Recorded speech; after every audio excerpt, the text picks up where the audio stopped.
Assalamualaikum warahmatullahi wabarakatuh. Pada video kali ini kita akan belajar tentang anti korupsi dari kisah Sayyidina Umar bin Khattab. Suatu ketika Khalifah Umar bin Khattab mengajak tamunya pergi ke rumahnya. Khalifah Umar berkata kepada istrinya, "Ya Ummi Kulsum, keluarkanlah makanan yang ada. Kami kedatangan tamu dari jauh, dari Azerbaijan." Istrinya menjawab, "Kami tidak mempunyai makanan selain roti dan garam." "Tidak mengapa," jawab Umar. Kemudian keduanya makan roti dan garam. Sesudah makan, Khalifah Umar bin Khattab bertanya kepada tamunya, "Apa maksud kedatangan Anda kali ini?" Utusan Azerbaijan menjawab, "Aku adalah utusan negeri Azerbaijan. Amirku memerintahkan aku membawa hadiah ini untuk baginda." Umar bin Khattab berkata, "Bukalah bungkusan itu. Apa isinya?" Sesudah dibuka ternyata isinya gula-gula. Utusan itu berkata, "Gula-gula ini khusus buatan Azerbaijan." Umar bertanya lagi, "Apakah semua kaum muslim mendapatkan kiriman gula-gula itu?" Utusan itu tertegun sejenak. Lalu dia menjawab, "Tidak, baginda. Gula-gula ini khusus untuk Amirul Mukminin." Mendengar perkataan itu, Umar marah sekali. Dia lalu memerintahkan kepada utusan tersebut untuk membawa gula-gula itu ke masjid dan membagi-bagikannya kepada fakir miskin, kaum muslimin yang ada di sana. Umar berkata dengan nada marah, "Barang itu haram masuk ke perutku, kecuali kalau kaum muslimin memakannya juga. Dan kamu cepat-cepatlah ke negerimu, beritahukan kepada yang mengutusmu, kalau mengulanginya lagi, akan kupecat dia dari jabatannya."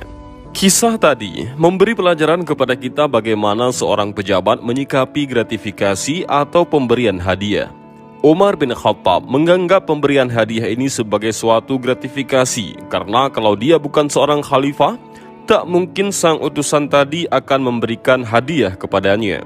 Umar telah memberi contoh yang baik bagaimana seorang pejabat melakukan praktik anti korupsi. Moralitas anti korupsi inilah yang saat ini belum dimiliki oleh sebahagian besar pejabat di tanah air. Budaya suap, amplop, markup harga, dan pengeluaran fiktif sudah menjadi rahasia umum praktik birokrasi di tanah air. Inilah yang menjadi embrio terjadinya korupsi berjamaah. Jujur merupakan kunci untuk mencegah terjadinya praktik korupsi. Bologna dan Lindquist pernah mengatakan bahwa sejumlah orang jujur untuk setiap saat, sejumlah orang, lebih sedikit orang lebih jujur dari yang lain adalah tidak jujur setiap saat. Sebahagian besar orang jujur setiap saat, dan sejumlah orang jujur hampir setiap saat. Bagi manusia, perkataan jujur merupakan hal yang paling disenangi. Bagi para pejabat pemerintahan, berbicara jujur merupakan kalimat kunci untuk dihormati. Sedangkan bagi para hakim, kejujuran merupakan kunci kesaksian untuk diterima. Jadi, upaya preventif untuk mencegah korupsi sama pentingnya dengan upaya represif. Meskipun banyak koruptor yang sudah dijobloskan ke penjara oleh KPK, tetapi praktik korupsi ini tetap berjalan. Mengapa? Karena hal ini sudah terlanjur berurat dan berakar dalam sistem birokrasi kita. Korupsi baru akan berakhir jika ada perubahan karakter dari sistem birokrasi kita, dari birokrasi koruptif menuju birokrasi yang jujur. Sebagaimana kisah yang ada satu lagi ini. Pada suatu hari, Khalifah Umar bin Khattab menjumpai anaknya yang sedang memegang sekeping uang perunggu. Karena merasa tidak pernah memberi, Umar bertanya, "Dari mana kamu peroleh uang itu?" "Dari Abu Musa al-Ash'ari," jawab sang anak sambil menyerahkan uang itu kepada ayahnya. Ketika itu, Abu Musa ditugasi memegang jabatan selaku pemegang Baitul Mal, perbendaharaan negara. Bergegaslah Umar bin Khattab mendatangi Abu Musa. "Betulkah engkau memberi anakku sekeping uang perunggu?" tanya Umar menghardik. "Benar, Amirul Mukminin," jawab Abu Musa agak berdebar-debar. "Ceritakan asal-usul uang itu." "Tadi pagi saya menghitung pemasukan Baitul Mal. Seluruhnya terdiri dari uang emas dan perak serta sekeping uang perunggu itu. Semua uang emas dan perak sudah saya bekukan. Oleh karena uang perunggu itu tidak seberapa harganya dan hanya satu-satunya, apa gunanya saya catat dalam buku?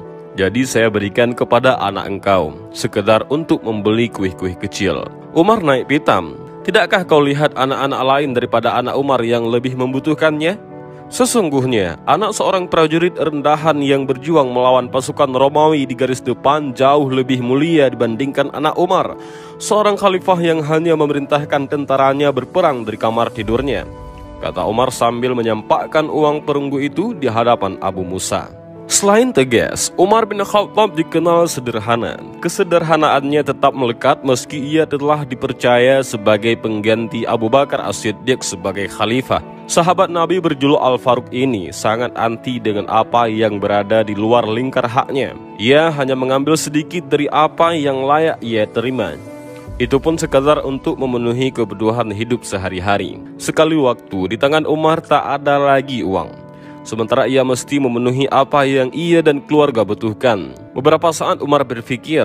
Akhirnya ia memutuskan untuk meminjam ke Abdurrahman bin Auf, salah satu sahabat yang memang dikenal berasal dari kelas menengah.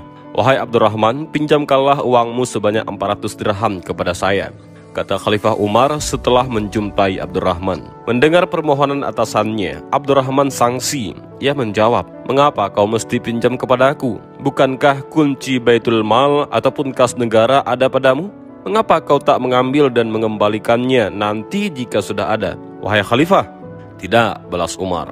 Saya tidak mau meminjam dari Baitul Mal karena saya takut takdir tiba dan maut menjemput saya. Setelah itu, kau dan kaum muslimin menuntut saya karena telah memakai uang itu. Jika hal itu terjadi, kebaikanku tentu akan dikurangi di hari kiamat.